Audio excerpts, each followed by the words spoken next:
Alors déjà, je suis pas cadrée, voilà. Je sais pas ce que ça donne parce que là, j'ai employé les grands moyens. C'est-à-dire que j'ai un setup du turfu. Mais vous êtes pas prêts en fait. Ah bah attendez, on arrive bientôt au million sur YouTube. D'ailleurs, merci beaucoup. Enfin, je vais être émue, je pense, parce que ce million, je l'attends depuis Mathusalem. Ça met du temps à arriver, mais en attendant, merci beaucoup. Voilà. Non mais regardez, là j'ai une lumière. Bon, j'ai pas encore le trépied, donc j'ai foutu ça sur la chaise. Là, j'ai carrément une caméra avec un retour caméra, donc je me vois. Et ça, c'est super. Bon, enfin, j'ai pas mes lentilles, donc je me vois pas trop. Hein. Et une autre lumière, j'ai mis là pour avoir des deux côtés. Moi, je m'y connais pas du tout. Donnez-moi des conseils, ceux qui sont pros, parce que moi, j'ai fait un peu au hasard. Par contre, ça donne une chaleur, c'est de lumière, ça me tape sur la gueule. J'ai l'impression d'être dans un sauna, mais enfin, c'est pas grave. Ouh, j'arrête pas de parler, je débite. Il faut quand même que je me calme, hein, parce que là, ça fait trop de bites. Faut que j'arrête aussi avec les blagues de cul, c'est drôle une minute, mais enfin deux, ça commence à faire long, quoi. J'ai mangé ma petite banane, on prend les mêmes et on recommence. Vous allez bien? Je vous ai même pas demandé. J'ai un micro et tout, un micro cravate. La qualité d'image, oh, on voit toutes mes imperfections, c'est super. J'ai un aft. Mais un aft, je peux plus. S'il y en a qui ont des conseils, mais alors, je demande des conseils pour qu'ils disparaissent le plus vite possible. Parce qu'en fait, sur Instagram, je mets mon Instagram, on sait jamais s'il y en a quelques-uns qui veulent s'abonner, ça augmente toujours les prix des partenariats. Sur Instagram, il y en a plein qui m'ont dit, il faut mettre du citron, faut mettre plein de trucs pour pas que ça fasse mal. Mais ça anesthésie en fait. Mais quelques minutes, genre 1 heure et après ça revient. Je vais pas toutes les heures mettre du citron dans la gueule ou je sais pas quoi. Des clous de girofle ou j'en sais rien, ce que moi, vous m'a proposé tous les trucs de la nature, tous les légumes possibles à m'enfoncer dans le gosier pour enlever les aftes. Moi, je veux un produit qui permette d'enlever les aftes très vite parce que là, mais ça fait 1 semaine que je souffre. Elle est énorme, j'ose même pas vous la montrer. C'est une horreur. Vous savez que j'en pleure à des moments parce qu'en fait, je suis obligée de manger sur le côté. Je suis comme ça. Là, par exemple, la banane, je la mets là et je la mâche que d'un côté. Voilà à quoi je suis rendu. Voilà, je voulais le dire, j'avais envie de me plaindre.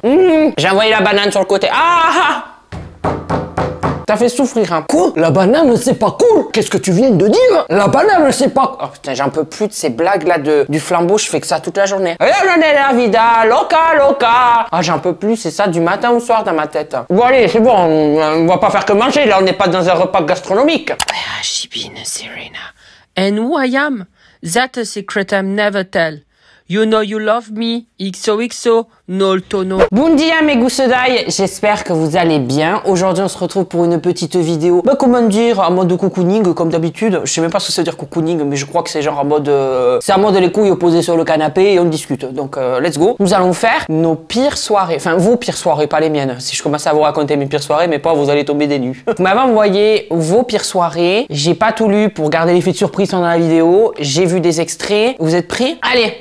Une soirée où j'ai chopé l'ex de ma pote pour la 3e fois. Oula, 1 fois, ça va, c'est une erreur. 2 fois, c'est une demi-erreur. 3 fois, c'est plus une erreur. Hein. C'est un choix. Puis ma pote a chopé un mec de 40 ans. On a fait total blackout. Puis on est resté sur des trottoirs pendant 1 heure. Puis on a volé un chat. Attends, moi, des fois, je me dis, mais c'est pas possible. En une seule soirée, il se passe autant de choses. Enfin, c'est quoi vos vies? Enfin, moi, je veux dire, en une soirée, il se passe rien. Je suis tout seul avec ma bite et mon couteau maintenant. Moi, le samedi soir, je regarde Teen Wolf. Voilà. Et je suis heureux. J'ai plus besoin de faire des soirées, tout ça. Quoique, il y a des moments, j'ai envie de mettre du shérif à Luna et me boire 2 bouteilles de vin blanc sur Il avait les mots m'a rendu accro. Donc, je juge pas vos soirées, mais franchement, ils ont été quand même jusqu'à voler un chat. J'espère que vous l'avez ramené, le chat, parce que c'est pas très drôle, hein. À la limite, qui est fini sur le trottoir. Elle a chopé un mec de 40 ans. Non, mais il y a trop d'infos, là. Bon, écoute, grand bien te fasse, mais ramène le chat. Mon mec m'a trompé. Bon, bah, c'est aussi simple comme bonsoir. Ça, les hommes, on n'est pas choqués. C'est toujours comme ça que ça finit. Moi, j'ai pas confiance. On m'a toujours dit, il faut avoir confiance, il faut laisser faire le partenaire et c'est totalement normal parce que ton partenaire c'est pas toi à décider pour lui, mais j'aurais pas confiance. Je sais que je serais comme ça chez moi et je serais là, je suis sûr que là il fait n'importe quoi, c'est un culé. Je suis sûr que j'aurais pas confiance. Je le laisserai faire ce qu'il veut parce que c'est pas ma vie, c'est la sienne, mais par contre je sais que je serais chez moi en train de ruminer, laisse tomber. Je serais en train de refaire le monde dans ma tête. Donc écoute, ton mec t'a trompé, la routine hein, maintenant de nos jours, hein, c'est comme ça. Mon Dieu que je suis négatif. Vous allez voir quand je vais sortir mon livre 2, comment je parle des hommes. Bah, après, il faut se dire qu'ils sont pas tous comme ça. Vous me croyez quand je dis ça? Allez, suivant. Qu'est-ce qu'il y a, Pam Pam? Qu'est-ce qu'il y a, ma chérie? Si tu veux, on pourra faire un setup où je fous une chaise à côté et tu te mets sur la chaise. Tu voudrais? Un bisou? Mais c'est toi qui me donnes des aftes à faire des bisous, là. Parce que des fois, tu mets la langue, là. Je sais pas où tu fous ta bouche, toi. Coucouno, il y a pas si longtemps, j'avais invité des gens chez moi et on parlait de la religion musulmane. Avec ma demi-sœur et ma famille et sa mère lui dit, tu n'es pas musulmane. Et elle lui dit, ferme-la. Oula, ça part en couille. Et là, ma belle-mère gifle ma demi-sœur. Ah, d'accord. Bon, et là, elles se battent. Mon père intervient. il les sépare et ma demi-sœur le frappe. Non mais tout le monde se bat là, c'est à la chaîne. Hein. J'arrive plus à savoir qui se prend une peigne là. Une teigne, une baigne, je sais pas. Il l'a frappé en retour. Et là, elle arrive en courant avec un couteau. Ouh là, ça part en couille là, Seigneur Dieu. En disant à mon père qu'elle allait le planter. En courant, son sein est sorti de son t-shirt. C'est quoi cette histoire? Et là, on en est resté bouche bée. Mais tu m'étonnes. La meuf, c'est la poupée de Chucky, elle est arrivée avec un couteau, il y a le nibar qui sort, tu sais. Non mais moi, franchement, je pense que je serais parti en fou rire. Mais enfin, en même temps, tu peux pas rigoler parce qu'elle vient vraiment avec un couteau pour te planter. Donc, mais vraiment, cette scène est lunaire en fait. Tout ça pour dire que ça servait à rien de se battre. En tout, je te kiffe, continue comme ça. Mais ça servait à rien de se battre, mais c'est qu'elle était complètement allumée, ta demi. J'imagine vraiment. Avec le nibar qui se trimballe, il n'y a rien qui va. Non mais attendez s'il vous plaît, je subis des bugs de la caméra. Apparemment, la caméra elle m'a dit que ça a surchauffé. Elle s'est éteinte et il y a marqué surchauffe. Donc j'ai baissé la qualité d'image. J'espère que ça va quand même. On est en 2012 avec des amis, 7 je crois. On a tous entre 15 et 16 ans. Et on est dans la maison de vacances d'une d'entre elles dans la Manche. Qui va en Normandie C'est pas la Normandie, oh putain, je vais me faire niquer, j'ai dit une grosse connerie. Qui va en Bretagne en plein été, il fait 10 degrés là-bas. Non, je rigole. Franchement, moi je cherche la fraîcheur maintenant, donc je suis à deux doigts, je dis bien, d'aller dans le nord. Hein. Ouais, mais là je m'enfonce encore plus et les Bretons ils vont me dire qu'ils sont pas dans le nord. On y va, on continue. Un soir où on s'ennuyait, on est allé faire un tour dans le village. On a donné notre numéro à des gens de notre âge, au hasard, en disant on fait une petite soirée demain si vous voulez venir. Ça c'est un coup à se retrouver à 1000 dans la maison. Hein. On avait donné ce numéro à 10 personnes, grand maximum. Sauf que c'était un petit village où tout le monde parlait avec tout le monde. Et le lendemain, une soixantaine de personnes sont venues. Oh, bah, c'était prévisible. Et là, c'est parti en débandade. Ils ont tagué les meubles. Ils ont mis de l'huile dans tout le salon pour faire un ventre glisse. Et moi, pendant ce temps-là, je buvais tellement que j'ai marché sur un bout de verre. Je m'en suis pas rendu compte. J'ai continué ma soirée. On me suivait à la trace dans la maison grâce au sang que je laissais derrière moi. Mon Dieu. C'est Spring Break, son histoire, là. Une âme charitable a fini par me faire un pansement que j'ai enlevé 20 minutes après pour aller faire du bateau avec un ami et 2 garçons de la soirée. On était bien alcoolisés. Ne refaites pas ça chez vous. C'est bien de prévenir qu'il faut pas faire ça parce que là, tu finis quand même sur un bateau. Finalement, quand on est allé se coucher après cette soirée, je me suis réveillée dans la nuit tellement j'avais mal aux pieds. Urgence le lendemain, on a dû appeler le voisin pour qu'il m'amène. Personne n'avait le permis, on était jeunes. Il a donc vu tous les cadavres de bouteilles dans la maison. Je me demande encore s'il nous a balancé aux parents après. Je garde de cette soirée un souvenir inoubliable, un petit coussinet sur le pied à cause de ces 6 points de suture. Alors, je vais être mitigé. D'un côté, vous, c'est pas du tout sérieux ce que vous avez fait, hein, franchement. Mais de l'autre, qu'est-ce que je voulais? Ça fait des souvenirs. Alors, je dis pas qu'il faut le faire, mais bon, moi aussi, j'ai des souvenirs comme ça. Parce que des soirées, j'en ai fait. De la merde, j'ai dû en faire aussi. Ah oui, tiens, je vais vous raconter une petite histoire, moi aussi. Un soir, j'étais avec un de mes potes et tout. On était arrachés, mais arrachés. On se dit, vas-y, on va en boîte. Sachant que sa copine ne savait pas qu'on allait en boîte, elle était pas là ce week-end-là. Donc, vas-y, on fait ça en secret. Les petits cachotiers. Et genre, on boit. Et là, on décide d'aller en boîte. On prend un Vélib. C'est les vélos bordelais, là. Je sais pas s'il y a des Vélib partout, mais nous, on a des Vélib. On se met à deux sur le Vélib. Économie oblige, hein. Attends, vu le prix de l'entrée de la boîte, on s'est dit qu'on n'allait pas mettre dans le vélo. Donc, on prend le vélo, on y va. Je sais pas comment il l'a conduit par le biais du Saint-Esprit, parce que j'aurais pas pu, moi. Voilà. Déjà, conduire tout seul, mais conduire à deux, je sais pas comment il a fait. En attendant, moi, j'y prenais du plaisir derrière. J'étais là, j'étais à l'ouest. Et là, on arrive au tram. Oui, parce que c'est un peu un épisode de Dora l'exploratrice, mon histoire. Hein. Il y a plusieurs étapes pour arriver jusqu'à la boîte. Et là, on voit le tram prêt à partir. On se dit, ah putain, il faut pas qu'on le rate. Et là, il y en a pas un qui s'est dit, c'est pas normal ce qu'on fait. On a jeté le vélo et on est parti, on a pris le tram et on s'est cassé. Sans se soucier du vélo ou quoi que ce soit qui était un Vélib. Donc si tu le remets pas à sa place, c'est un peu dans la merde. On l'a jeté, on va en boîte. Et même pas on s'est dit, oh là là, le vélo, là, on a trouvé ça tout à fait normal de le poser en plein milieu de la route quand même. Et on est allé en boîte et tout. Bon, on s'est bien amusé, mais alors je suis rentrée, j'étais comme ça. 2-3 jours plus tard, mon pote il reçoit un message comme quoi la caution de 200 €, je crois qu'il y a une caution qui est prise sur sa carte bancaire parce que le vélo en fait n'a jamais été déposé. Et là, moi, c'est que là, 2 jours plus tard que je me dis, oh, mais le vélo, on l'a posé un peu au milieu de la route, c'est pas normal. Je me suis rendu compte 3 ans après la guerre qu'en fait c'était pas bien ce qu'on avait fait, quoi. Bref, bon, finalement ils ont retrouvé le vélo, il était dans une rue ou je sais pas quoi, donc il a récupéré sa caution. Bah voilà, c'est une petite histoire. Hein. Allez, suivant. Alors moi, cette soirée s'est passée il y a une semaine avec ma copine. On était à Cannes, dans l'appartement d'une copine à elle. On était 5 filles et un mec. Ok, jusqu'à toi bien. La soirée se déroule bien. On rigole tous ensemble. Il vaut mieux que tout le monde rigole, mais je sens qu'à la fin, ça a pas rigolé, c'est parti en couille cette histoire. Pour que tu me dises, on rigolait bien tous ensemble. Venu 23h30, l'heure pour aller en boîte. La fille qui nous héberge décide d'aller dans une boîte où personne voulait aller. Donc elle et le mec partent dans la boîte. Et les 3 filles et moi décidons de partir dans une autre boîte. La fille nous envoie un message en disant « Démerdez-vous pour rentrer ». Les filles et moi-même décidons de partir et quand même rentrer à l'appart, car pour nous, jamais elle nous aurait mis dehors. Et Bessie, elle avait laissé les clés derrière la porte, téléphone en mode avion. De 5h du matin à 10h du mat, nous avions sonné 200 fois, appelé sa mère, tapé avec nos pieds et nos mains pour rien. Nous avons du coup dormi sur le paillasson jusqu'à 10h du matin. Mon Dieu Seigneur. Ben, moi, je sais pas, moi, des gens comme ça, je prends un marteau, je lui éclate sa porte, là, je te dis, je lui refais la façade avec. Mais c'est quoi cette histoire? Genre, vous avez pas envie d'aller à la même boîte? Ben, c'est pas grave, écoute, enfin, elle a pris la quinte, elle était vénère, la meuf, là. L'autre, elle te laisse sur le paillasson. Moi, tu me fais ça, tu te prends un aller-retour en Paris-New York, je te le dis. Hein. T'as pas le temps de le voir passer que la claque, elle est partie. Mais j'aurais pas dormi sur le paillasson. Déjà, j'aurais pu te donner de nouvelles, mais c'est pas ta pote, donc tu t'en fous, c'est vrai. Mais bon, ça dégage, ça. Hein. Pour mes 21 ans, ma meilleure amie de l'époque a couché avec mon ex dans la maison où j'ai été élevée chez ma grand-mère. J'ai retrouvé la capote sous le porche le lendemain matin. En plus, ils sont pas discrets. Je veux dire, c'est pas bien ce qu'ils ont fait, mais genre, il faut être con pour perdre la capote sous le porche, quoi. Vraiment, il y a aucun respect. T'imagines, tu te lèves, tu vois ça? Mais moi, je pense que là, j'ai les yeux en couille de rage. Je suis là, mais quoi? Qu'est-ce que c'est que cette histoire? Hein? Explique-moi donc. Des fois, quand j'entends vos histoires, je me dis je ferai un carnage. Mais bon, j'essaie d'être le Dalai Lama, d'être calme, d'être posé dans la vie. C'est tellement compliqué. C'est une épreuve tous les jours hein, d'être zen. Restons zen, comme dirait Zazie. Ah, vraiment, j'essaye. Hein. Je me dis, je vais voir la psy souvent. Donc, je me dis, voilà, il y a du travail qui se fait dans ma tête. Des bulles positives, les négatives, voilà. Mais il faut quand même tenir. Hein. Faut pas lâcher la rampe. Hein. Mais je te foutrais la rampe dans le cul de certains. Ça leur ferait du bien. Donc, c'était une soirée où j'avais 13 ans. Et genre, j'étais chez moi avec une fille qui croit être ma meilleure amie. Je l'aime pas. Ah, d'accord, ok, bon, c'est pour ça qu'elle croit être ta meilleure amie, mais elle ne l'est pas, d'accord. Nos parents disent qu'ils vont partir chez des amis avec nos petits frères. Et au final, les parents, ils sont revenus torchés. On a dû faire à manger aux gosses. Et les parents ont fait une course de rallye dans le quartier avec 2 Clio. Et ils se sont rentrés dedans. Donc je suis sortie, je vois mon père à poil sur une voiture avec tous les voisins autour. La honte. Ah ouais, c'est violent là quand même. Hein. Quel bon exemple de finir à poil l'arrêt de José à l'air sur une Clio à faire des courses dans le quartier. Enfin, je sais pas, enfin moi, ça me viendrait pas à l'idée, mais enfin bon. Après, on peut pas juger. Moi, je vous dis, j'ai laissé un vélo en plein milieu d'une route, donc bon, le carnage.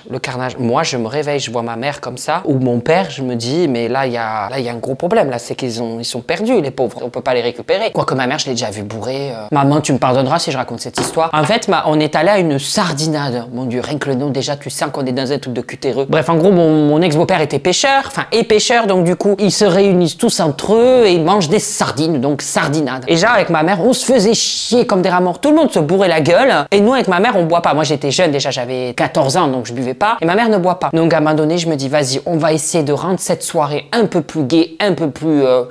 on va rigoler. Donc, je dis à ma mère, maman, t'es pas capable de boire un verre de vin. Elle me dit, mais j'aime pas ça et tout. Si je le bois cul sec parce que j'aime pas, quoi. J'ai dit, vas-y, t'es pas capable et tout. Elle boit un verre de vin cul sec. Et là, j'étais même pas capable d'avoir un deuxième et tout. Et on part dans un jeu comme ça, elle en boit un deuxième. La honte de ma vie. Mais pourquoi je lui ai dit de faire ça? À la fin de la soirée, elle a ambiancé tout le monde. Elle était debout sur la table avec une cigarette à la main, le pichet de vin rouge de l'autre, et elle buvait comme ça et elle dansait sur la table. Ma mère était mais déchirée complet. Voilà, c'était la petite histoire. Donc imaginez Mimilita en train de danser comme une tarée sur une table. Coucou nous, alors c'est pas ma pire soirée, juste une anecdote assez drôle de soirée. J'étais à une soirée avec des potes et à un moment, on était tous bourrés. Un hérisson a croisé notre chemin. Oh, on l'a pris, on a essayé de crever les pneus d'une voiture avec lui.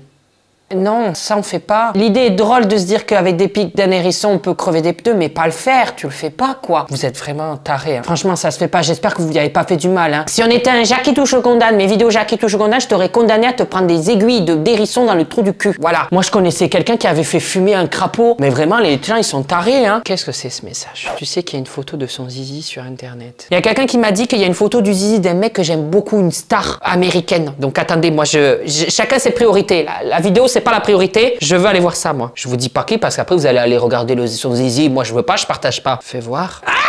Qu'est-ce que c'est ça?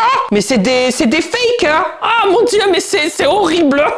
Ah, je suis gênée. Non Pamela, il vaut mieux pas que tu regardes ça. Oh Seigneur. Enfin, si tu te reconnais, envoie-moi les vraies photos de son zizi. Moi je veux pas les fausses, hein. C'est quoi ça? Oh là, j'arrive même pas à tenir mon portable. Qu'est-ce que j'ai fait? J'ai fait du freestyle avec le portable. Oh là. Bon, je pense que ça va être court, mais j'ai un souvenir très gênant de cette soirée. Du coup, début de soirée en ville avec 2 copines. On fait la tournée des bars, voilà quoi. Et là, une de mes amies rencontre 2 potes à elle qui nous amènent chez eux. Bref, ça se finit une au pieu avec l'un qui hurle sa race et l'autre avec l'autre gars qui se prend de ses fessées. Ça va la mouche à merde? Mais vas-y, pose-toi!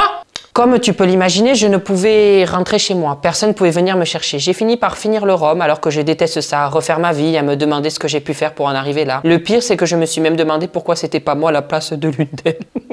J'aurais pu tellement être à ta place, genre me dire, mais tout le monde est en train de forniquer là. Je t'imagine assise déjà, entendre tes deux copines des deux côtés, toi te dire, mais qu'est-ce que je fous là en fait? Mais remettre en cause toute ton existence. Ah, j'aurais fini la bouteille avec toi, ma chérie. Oh, bichette. Bon, je suis sûre que t'as pris ta sauce un autre jour. Hein. T'as bien trouvé un autre moment, coquine. Hello, James, ma pire soirée. Je suis à Dubaï avec des copines. On sympathise avec un footballeur connu et des potes à lui en soirée. Ouh, ça va être croustillant ça. Ça devient nos potes de vacances. Sans histoire bizarre, je préfère le préciser. Oui, bah t'as raison, parce que là-bas, il y a beaucoup d'affaires de caca jaune. J'ai l'image. Stop. Le jour du réveillon du Nouvel An, le 31 décembre, bah merci, je sais quand c'est le jour du réveillon du Nouvel An quand même. Appelle-moi con. On a décidé de tous se faire une journée quad buggy dans le désert. Oh, j'ai trop envie d'en faire, je vais peut-être en faire en Espagne. Au bout de 30 minutes, j'ai une copine qui s'ouvre le front, donc on décide d'interrompre les activités pour aller à l'hôpital. Donc on prend nos quads et on rentre, mais sur le chemin, j'ai une autre copine qui se fait le coup du lapin. Oh, cet enchaînement. Et 5 minutes après, je prends mon quad pour continuer le rapatriement et je fonce un peu trop, car j'ai cogné une bosse de sable. Ma tête touche le guidon et ma dent devant se casse en deux. Du coup, le footballeur, au lieu de passer une journée de dingue, il se retrouve avec 3 meufs complètement défigurées. On est quand même sortis en boîte de nuit avec eux. Je pense qu'il avait honte de sortir avec nous, mais par pitié, il nous a amenés avec lui en boîte pour le réveillon. Il était au PSG à ce moment-là, donc les gens n'arrêtaient pas de le prendre en photo et en vidéo. Malheureusement, c'est difficile pour moi de garder ma bouche ouverte. J'ai atterri dans les stories des gens avec ma dent cassée en train de sourire de footballeur. C'était très gênant pour moi, mais pour lui aussi. Ah putain, ça me fait trop rire. Parce que vraiment, j'ose imaginer la détresse. Je vois le mec, j'en dis ouais, vas-y, va des gadgets avec nous, va déconner, on va rigoler. Et en fait, le mec, il se retrouve avec 3 handicapants. L'autre, elle s'est pris le guidon, l'autre, elle a une dent, moi, le coup du lapin, l'autre, elle s'est pété, je sais quoi. Putain, j'imagine les photos, genre, ça me rappelle Sarah Frézou, cette photo de la dent cassée. Je sais plus les circonstances, donc peut-être que c'est pas drôle du tout les circonstances de cette photo, mais cette photo, je la garderai à jamais. Oui, ma chérie, qu'est-ce qu'il y a? Ah, elle veut parler. Voilà, là, elle a dit, donne-moi encore plus à bouffer ou je t'étrangle cette nuit. Pire soirée, j'ai accompagné mon copain pour la première fois à une soirée dans sa bande d'amis à lui, environ 10 personnes. Arrivé chez le couple d'amis, nous avons beaucoup marché. Il fallait monter quelques étages à pied en portant nos sacs. Arrivé en haut, me voilà à dire à la fille qui nous invite, désolé, je dois aller aux toilettes, histoire de tamponner mon visage en sueur. L'air de rien, je m'essuie, le visage avait du PQ et je ressors. Ouais, moi aussi, ça m'est déjà arrivé d'arriver en âge et de mettre du PQ plein la gueule. Malheur, arrivé devant le reste du groupe d'amis, un malaise plane. J'ai du PQ sur toute la face et je n'avais pas remarqué. Aïe, le malaise.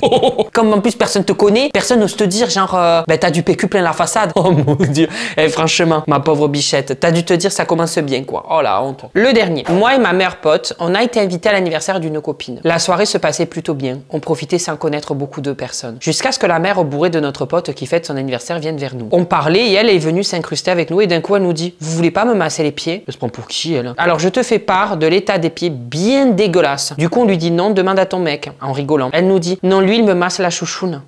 Donc déjà, un malaise s'installe. Je ressens le malaise, je suis aussi mal à l'aise que toi là. Et d'un coup, elle nous dit, regardez les filles. Et elle a voulu nous montrer son string, sauf que c'était sa schneck qu'on a vu. Comme si c'était normal de montrer ça aux potes de sa fille. Bref, ça nous a choqués. Maintenant, je ne veux plus aller à son anniversaire. Je me dis toujours, imagine, elle me remontre sa schneck. Bon, elle est un peu pétée là, la daronne là quand même. Je trouve ça un peu limite de montrer sa schneck à tous les habitants quoi. Enfin, c'est quoi ça? J'espère que cette vidéo vous aura plu. On teste les éclairages, on teste le micro, soyez indulgents. J'espère que voilà, je me suis dit, allez, on y va, on essaye de glow up. J'ai aussi un monteur qui fait les montages. Je sais pas si vous en êtes aperçu, mais les vidéos sont beaucoup plus fluides grâce à lui, donc je le remercie. On continue, on glow up, hein, on approche le million les gars quand même. Je vous le dis jamais, mais vous pouvez vous abonner hein, si vous avez envie. Juste, c'est où? Je sais même pas, je vous dis jamais de liker la vidéo, de commenter et de s'abonner que je sais pas où c'est. Bon, enfin, j'ai pas envie de vous faire chier. Si vous avez envie de vous abonner, vous vous abonnez. Vous avez envie de liker, vous likez. Et si vous avez pas envie, bah vous likez pas. Vous faites pas chier. Allez, on s'emmerde pas. Je vous dis bisous et à la semaine prochaine mes gousses d'ail. La semaine prochaine, je fais